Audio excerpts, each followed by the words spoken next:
আসসালামু আলাইকুম virtual viewer, সবাই কেমন আছেন? নিশ্চয়ই খুব ভালো আছেন। সোনার বাটা আনারস এখন বাজারে প্রচুর পাওয়া যাচ্ছে, কিন্তু আমি আমার গাছ থেকে হারভেস্ট করব, ছাদ থেকে। তাও আবার ছাদে আনারস হয় ভেবে অবাক হচ্ছেন, তাই তো?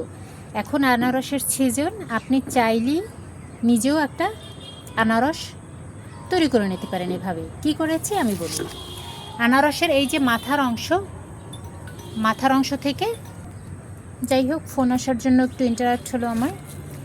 এই মাথার অংশটা নর্মালি বাজার থেকে কেনার সময় ভেঙে দেয়, কিন্তু এই মাথার অংশ নিয়ে আসবেন, নিয়ে এসে মাটিতে জাস্ট লাগিয়ে দেবেন। আর আমি লাগিয়েছি 4 লিটারের বালতিতে, ছোট্ট বালতিতে। এরকম আমার আরও চারা গাছ আছে, তবে এটা একটু সময় লাগে, 1 থেকে 1.5 বছর টাইম লাগে আনারস আসতে। এখন আপনারা নিশ্চয়ই বলবেন যে এত সময় নিয়ে আমি আনারস খাবো, একটা আনারসের দামই কত? বাজারে হয়তো 50 টাকা একটা আনারসের দাম পড়বে, 200 টাকা হালি। এখন আমি আপনাকে এই কথা বলতে চাই, আপনি তো বাজার থেকে কিনতেই পারেন, সেটা ফরমালিন দেওয়া থাকে। ফরমালিন হয়তো বাজারে এখন পাওয়া যাবে না, স্প্রে দেওয়া থাকে, হরমোন দিয়ে আনারস বড় করা হয়। তবে পাহাড়ি আনারসে আসলে ওই রকম হরমোন দেওয়া হয় কিনা আমি জানি না আসলে। খুব একটা বিভ্রান্তি ছড়িয়েও লাভ নাই। কিন্তু বাগান যারা করে, আপনি চাইলেই এরকম একটা আনারস গাছ করতে পারেন। কোনো রকম যে চারা কোথা থেকে পাবেন, কিভাবে লাগাবেন, অত দুশ্চিন্তা না করে আনারসের মাথার অংশ দিয়ে আপনি চাইলে চারা করতে পারেন। আমি সেটা বোঝানোর জন্যই মূলত এই ভিডিওটা করা।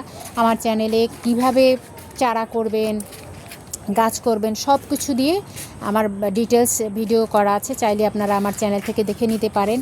এবং এই গত বছর পেয়েছি 2টো, তার আগের বছর পেয়েছি 4টা, এবছর পেলাম 1টা, কারণ আমি যত্ন করতে পারিনি, তাই হয়তো আসেনি ইনশাল্লাহ। তবে এই যে আনারসটা দেখা যাচ্ছে, এটাতে কিন্তু আগামী বছর ইনশাল্লাহ ফলন আসবে। সামনে ওটা আছে। কারণ এটা কিভাবে বুঝলাম, আনারস আসার আগে আগে পাতাগুলো এরকম লালচে হয়ে যায়।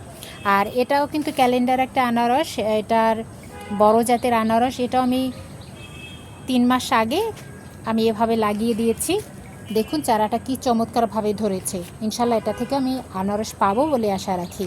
তো চাইলে আপনারাও বাগান করে নিতে পারেন এবং চমৎকার ফল সেখান থেকে হারভেস্ট করতে পারবেন। এই যে আনারস আমি তুলে নিয়ে খাবো, এটাই তো অসাধারণ একটা ব্যাপার লাগবে।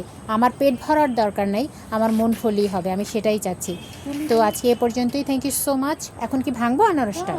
তা আমি চলুন আপনাদের নিয়ে আমি আনারসটা ভেঙে ফেলি। বিসমিল্লাহির রহমানির রহিম। এই যে একদম পেকে গেছে, এত পেকে গেছে যে হাতে চলে আসছে। Thank you.